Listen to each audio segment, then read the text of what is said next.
ครับมือซึ่งพี่น้องได้ก็ดังที่น่าเป็นพวกในยูทูบเขาดังเสียงกันเนาะมาพบกันตั้งเขาซาเสียงในนี้กันเนาะอำเลยมาลงก็ถึงไหนเอากลัวพี่น้องได้ก็เขาได้ลืมเป็ดในนั้นนะการเงียบใจก็ให้คัดใจมาลงกันนะวันนี้ก็ได้มาโอ้หลานนี้กันลองการซื้อเฮือนกันเนาะว่าเหมือนหนังว่าเขามีเงินในเขาใครซื้อหางใครเฮ็ดหางในก็มันจะมีมาอะไรเหมือนการใจเขากันเนาะถ้าว่ามีเงินก็อยากเกี่กันเนาะครับก่อนเขาไปมีเฮือนมีเย็นในเขาได้เลยเฮ็ดสังเขาได้เลย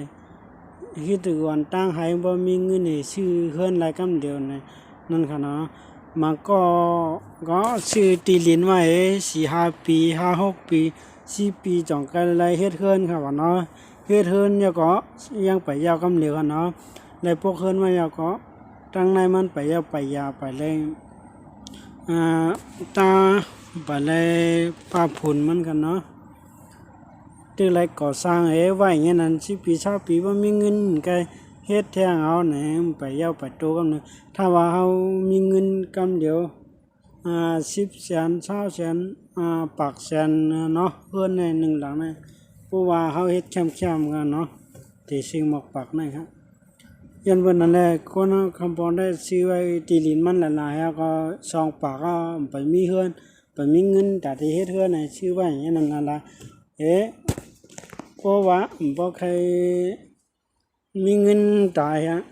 แต่เฮ็ดเฮือนแล้วก็เฮาขึ้นขายขึ้นให้บ่ตีลินกาก็เนาะคำว่าย้อนเปิดสานในอันข่าวใครมาละได้ว่าเพราะว่าเฮามีการค้าขายได้เนาะเฮาค้าขายเฮ็ดการค้าขายเฮาก็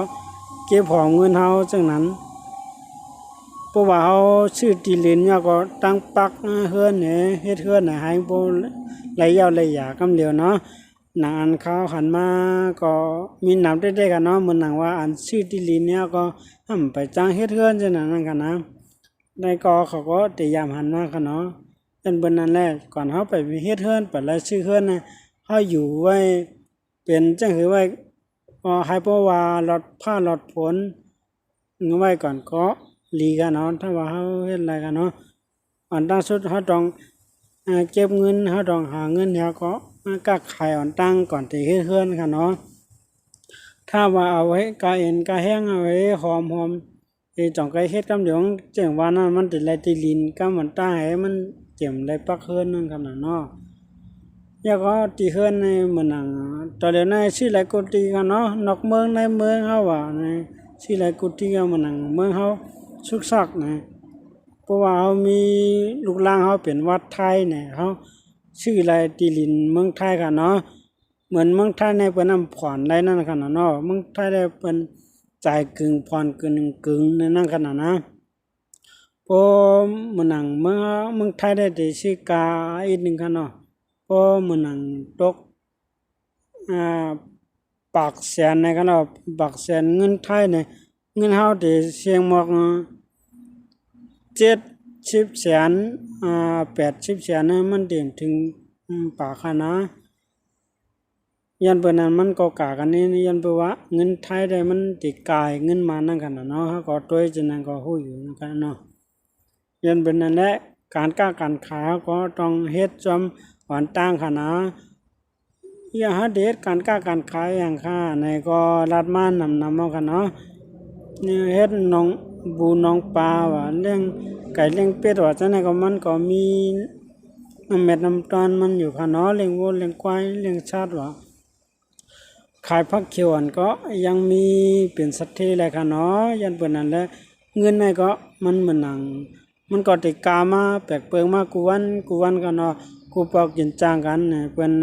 เอาเงินปันกันกับปันตอนเหลียวในแค่เอาเงินปันกันก็เงินในอยู่ในโทรศัพท์ไปกดเลขปันกันเนี่ยก็ยังไรค่ะเนาะเพราะว่ามีธนาคารกันนะเพราะว่าไหลเปิดธนาคารกันเนาะพอเจออยู่เมืองไทยเด้อันมีกันมีธนาคารกันแต่หนักกันเนาะจือธนาคารได้มีเจหนักกันเนาะมันก็ยามในก็อันในก็ยามรับมาอยู่กันเนาะ บ่เมื่อเฮาก็เป็นป่านนั้นขนาดเนาะเพราะว่าเฮาเฮ็ดป่านนะเพราะว่ามึงมาได้เพราะว่าการป่านสุกอยู่นี่ก็ตัดได้การถอนเงินมานั่นหยาบได้ค่ะเนาะมันก็เหมือนเมืองไทยได้ก็เป็นเมืองหลอนแล้วนั่นขนาดเนาะเฮาก็อ้างเปิ้นเมืองเฮาสั่งว่า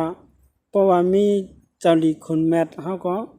ตักแต่ไลอยู่แคมป์สานั่นขนาดเนาะยันเปิ้นนั่นแหละสั่งว่าเฮาใครมีเฮือนตีไลเสอำวะเฮาก็ชื่อไลค่ะเนาะส่วนให้มีเงินค่ะเนาะเงินในสำคัญนะค่ะนะชื่อไลกูลองค่ะเนาะยันเปิ้นนั่นแหละสุกเฮาหา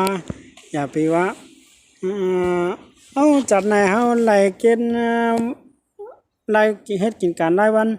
2-3เฮียงก็มันคนเฮ็ดการต่อโตมันได้เฮิรนแค่เฮิรนแตกอูดเฮิรนว่าเหมือนเปิ้นหรอไหนอย่าไปวนจังนั้นค่ะนะอย่าใส่เลขครับกูก็เต้นเฮ็ดไลเต้นหาไลค่ะนะว่ากิน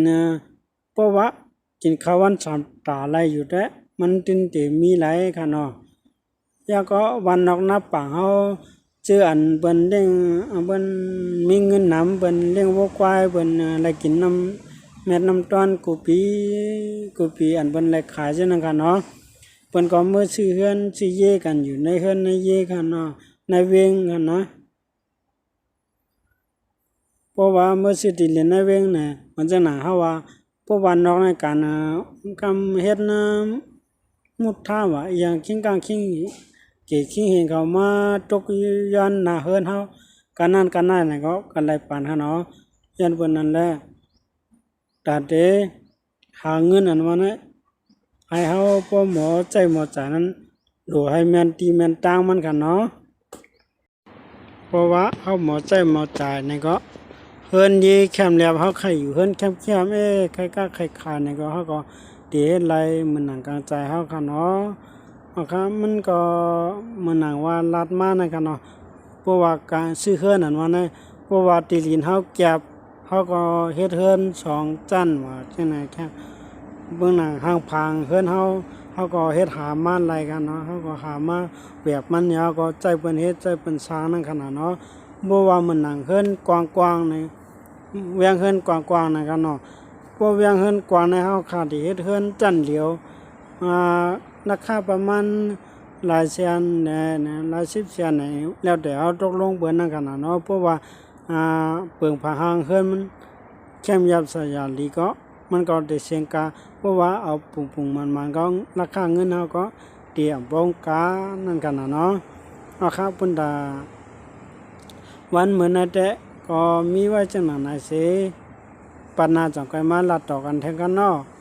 มาสูงยินจงกูก็ค้าปันกดไลค์กดแชร์กดติดตามปันแหงข่าวจะแจ้งอย่างนำใส่กำคันเนาะปอนามาทบกันแทงกันนะมาสูงกูก็ค้า